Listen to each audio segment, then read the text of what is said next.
ನಮಸ್ಕಾರ ವೀಕ್ಷಕರೇ, ನಾನು ಇಂದ್ರ ಸೋಮಶೇಖರ್ ಮಾತಾಡ್ತಾ ಇರೋದು. ಕನ್ನಡ ನಾಡಿನಲ್ಲಿ ಕನ್ನಡದ ಸ್ಥಾನಮಾನ ಹೇಗಿದೆ ಎನ್ನುವಂಥ ಸ್ವಲ್ಪ ಒಂದು ವಿಚಾರವನ್ನು ನಾನೀಗ ಮಾತಾಡ್ತಾ ಇದ್ದೇನೆ. ನಮ್ಮ ನಾಡು ಕರ್ನಾಟಕ, ನಮ್ಮ ಭಾಷೆ ಕನ್ನಡ. ಕನ್ನಡಕ್ಕೆ ಸುಮಾರು 2000 ವರ್ಷಗಳ ಇತಿಹಾಸ ಇದೆ. ನಮ್ಮ ನಾಡು ಸಂಪದ್ಭರಿತವಾದ ನಾಡು.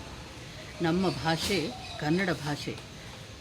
ಈ ಮಾತೃಭಾಷೆಗಿಂತ ಮಧುರವಾದಂತಹ ಭಾಷೆ ಮತ್ತೊಂದಿರಲ್ಲ. ತುಂಬ ಸುಲಭವಾಗಿ ಅರ್ಥವಾಗುವಂತಹ, ಸಾಮಾನ್ಯ ಜನರಿಗೂ ಸುಲಲಿತವಾಗಿ ಅರ್ಥವಾಗುವಂತಹ ಒಂದು ಭಾಷೆ ಕನ್ನಡ ಭಾಷೆ. ನಾವು ಸಾಮಾನ್ಯರ ಒಂದು ವಿಚಾರಗಳನ್ನು, ಅವರ ಅನಿಸಿಕೆಗಳನ್ನು ಸ್ಪಷ್ಟಪಡಿಸುವಂಥದ್ದು ಮಾತೃಭಾಷೆ. ಅದು ಯಾವುದೇ ಭಾಷೆ ಆಗಿರಲಿ, ಒಂದು ತಾಯಿ ಭಾಷೆ ಮಾತೃಭಾಷೆ ಆಗುತ್ತೆ. ರಾಜ್ಯದ ಆಡಳಿತ, ವ್ಯವಹಾರ ಮತ್ತು ಶಿಕ್ಷಣ ಮಾಧ್ಯಮಗಳಿಗೆ ಈ ಭಾಷೆ ಬಳಸೋದು ಅನಿವಾರ್ಯ ಆಗಿದೆ.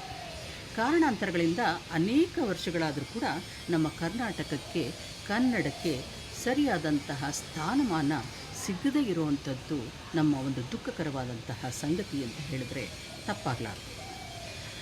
ದೇವಭಾಷೆಯಾದಂತಹ ಸಂಸ್ಕೃತ ಮೊದಲಿನಿಂದಲೂ ಪ್ರಾಮುಖ್ಯತೆಯನ್ನು ಪಡ್ಕೊಂಡು ಬಂದಿದೆ. ಹಾಗೆ ಬ್ರಿಟಿಷರ ಕಾಲದಿಂದ ಇಂಗ್ಲೀಷ್ ಭಾಷೆ ತನ್ನ ಆಡಳಿತ ಭಾಷೆಯನ್ನಾಗಿ ಮಾಡಿಕೊಂಡು ಇವತ್ತಿಗೂ ಕೂಡ ಅದರ ಸ್ಥಾನವನ್ನು ಅದು ಕಳ್ಕೊಂಡೇ ಇಲ್ಲ.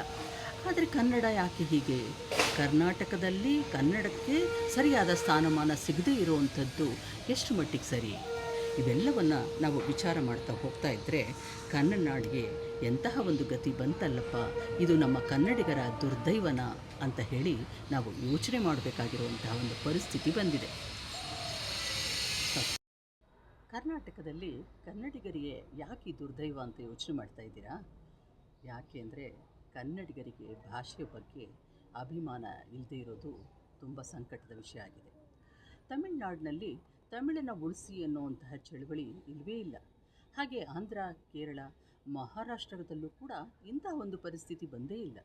ಆದರೆ ಕರ್ನಾಟಕದಲ್ಲಿ ಮಾತ್ರ ಯಾಕೆ ಇಂತಹ ಒಂದು ದುರ್ಗತಿ ಬಂದಿದೆ? ರಾಷ್ಟ್ರಭಾಷೆಯಾಗಿ ಹಿಂದಿ ಹಿಂಬಾಗಿಲಿನಿಂದ ಬಂದು ನಿಧಾನವಾಗಿ ತನ್ನ ಪ್ರಗತಿಯನ್ನು ಸಾಧಿಸ್ಕೊಂಡಿದೆ.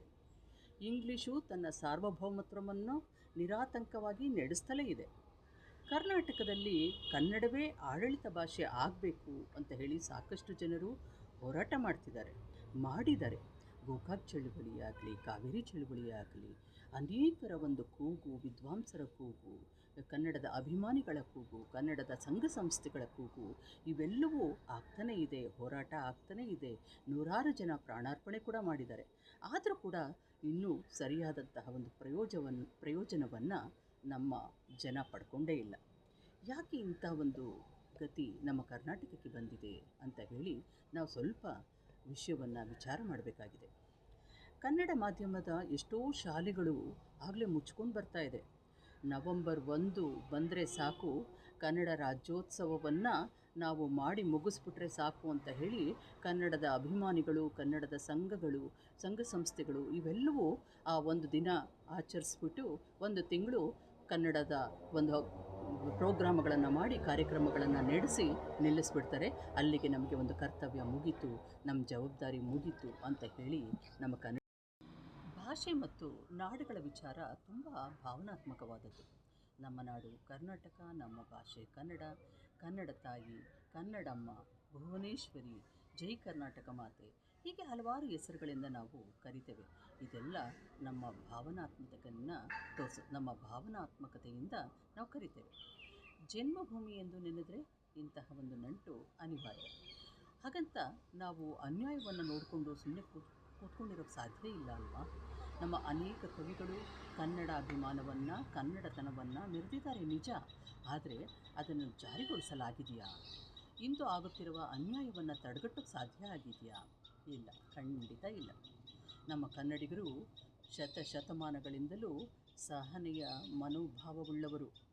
ಇಂತಹ ಒಳ್ಳೆಯತನವೇ ಅವರಿಗೆ ಒಂದು ಕೆಡುಕನ್ನು ಉಂಟು ಮಾಡ್ತಾ ಇರೋದನ್ನು ನಾವು ಕಾಣ್ತಾ ಇದ್ದೇವೆ. ಕೆಲವರು ನಮ್ಮ ಒಳ್ಳೆಯತನವನ್ನು ದುರುಪಯೋಗ ಮಾಡ್ಕೊಳ್ತಿದ್ದಾರೆ. ಅವರು ಅದು ನಮ್ಮ ದೌರ್ಬಲ್ಯ ಅಂತ ಹೇಳಿ ತಿಳ್ಕೊಂಡು ಅಟ್ಟಹಾಸದಿಂದ ಮೆರಿತಾ ಇದ್ದಾರೆ. ಕನ್ನಡಿಗರಾದ ನಾವು ತಮ್ಮದು ಸಜ್ಜನಿಕೆ, ಸೌಹಾರ್ದತೆ, ಸಹನಶೀಲತೆ ಹೊರತು ದೌರ್ಬಲ್ಯ ಅಲ್ಲ ಅನ್ನೋದನ್ನು ನಾವು ಅವರಿಗೆ ತೋರಿಸ್ಕೊಡ್ಬೇಕಾಗಿದೆ. ಇದು ನಮ್ಮ ನಾಡು. ನಮ್ಮ ಭಾಷೆ, ನಮ್ಮ ಜನ ಅನ್ನೋ ಅಭಿಮಾನ ನಮ್ಮ ಕನ್ನಡಿಗರಿಗೆ ಮೊದಲು ಬರಬೇಕು. ಅವರು ಒಗ್ಗಟ್ಟನ್ನು ಪ್ರದರ್ಶಿಸಬೇಕು. ಇಲ್ಲದಿದ್ದರೆ ಕನ್ನಡ ಭಾಷೆ ಬಹಳಷ್ಟು ಅಳಿಸು ಹೋಗೋದರಲ್ಲಿ ಯಾವ ಆಶ್ಚರ್ಯ ಕೂಡ ಇಲ್ಲ. ಇದನ್ನು ನಾವು ಶಾಲಾ ಮಟ್ಟದಲ್ಲೇ ಮಕ್ಕಳಿಗೆ ಕನ್ನಡದ ಅಭಿಮಾನವನ್ನು ಬೆಳೆಸ್ತಾ ಹೋಗಬೇಕು. ಈ ಕಾರ್ಯ ಶಿಕ್ಷಕರಿಂದಲೇ ಆಗಬೇಕು. ಸರ್ಕಾರ ಕೂಡ ಇದಕ್ಕೆ ಕನ್ನಡ ಮಾಧ್ಯಮದ ಶಾಲೆಗಳಿಗೆ ಒಳ್ಳೆಯ ಅವಕಾಶವನ್ನು ನೀಡಬೇಕು. ಅವುಗಳ ಸ್ಥಿತಿಗತಿಗಳನ್ನು ಸುಧಾರಿಸಬೇಕು. ಸರ್ಕಾರದೊಂದಿಗೆ ಸರ್ಕಾರೇತರ ಸಂಘ ಸಂಸ್ಥೆಗಳು, ವಿದ್ವಾಂಸರು, ನಾಗರಿಕರು ಕನ್ನಡವನ್ನು ಉಳಿಸಿ ಬೆಳೆಸುವ ಕಾರ್ಯಕ್ರಮಗಳನ್ನು ಹಮ್ಮಿಕೊಳ್ಳಬೇಕು. ಸಾಕಷ್ಟು ಜಾಗೃತಿ ಕಾರ್ಯಕ್ರಮಗಳನ್ನು ಹೆಚ್ಚು ಮಾಡಬೇಕು. ಇಲ್ಲದಿದ್ದರೆ ಮುಂದೆ ಕನ್ನಡಿಗರ ಸ್ಥಾನಮಾನಕ್ಕೆ ಕುಂದುಂಟಾಗಿ ಕಷ್ಟಗಳನ್ನು ಅನುಭವಿಸುವ ಪರಿಸ್ಥಿತಿ ಒದಗಿ ಬರುತ್ತೆ. ಆದ್ದರಿಂದ ಕನ್ನಡಿಗರೇ, ಎದ್ದೇಳಿ, ಎಚ್ಚೆತ್ತುಕೊಳ್ಳಿ. ನಮ್ಮ ನಾಡನ್ನು ಉಳಿಸಿ ಬೆಳೆಸಿ ಕನ್ನಡತನವನ್ನು ಉಳಿಸಬೇಕು ಅಂತ ಹೇಳಿ ನಿಮ್ಮೆಲ್ಲರನ್ನ ಕೇಳ್ಕೊಳ್ತೇನೆ. ಜೈ ಕರ್ನಾಟಕ ಮಾತೆ. ನಮಸ್ಕಾರ.